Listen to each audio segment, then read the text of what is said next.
We all tend to believe that there is a truly existing self. This self, however, is nothing more than a combination of form, feeling, perception, volition, and consciousness. What Buddhism calls the five aggregates, panchakanda. We rely on these five aspects to define the sense of I, and thus assume that this I really exists.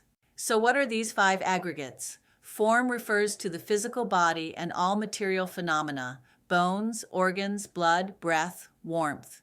Feeling is the experience of sensations, pleasant, unpleasant, and neutral. Perception is our ability to recognize, imagine, and remember. Volition, or mental formations, refers to the inner drive that moves the mind, the will, impulses, and intentions that lead to action. Consciousness is the knowing faculty, the awareness that recognizes I see, I think, I feel.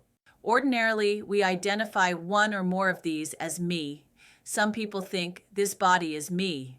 Others believe this feeling, this mind that experiences, is me. Still others say the consciousness that thinks and decides is the real me.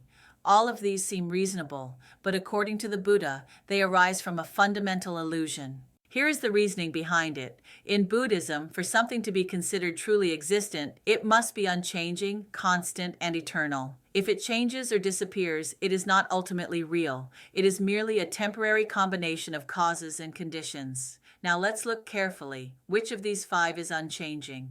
The body changes. Birth, aging, decay, and death. Feelings change. Joy turns to sorrow, sorrow to peace. Perceptions change. Today we think one way, tomorrow another. Volition changes, sometimes firm, sometimes weak.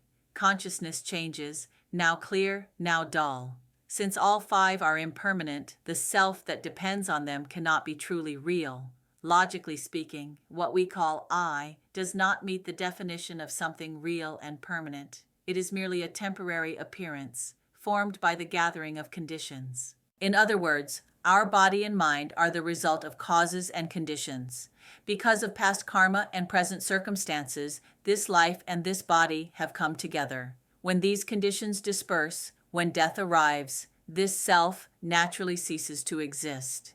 In the next life, if conditions lead to a heavenly birth, there will be a heavenly form, feeling, perception, volition, and consciousness. If one is born as an animal, there will be an animal's corresponding aggregates.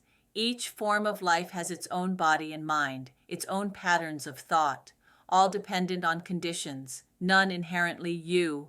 Therefore, whether you are human, celestial, or any other being, what you call I is only the current combination of conditions, not a permanent, unchanging essence.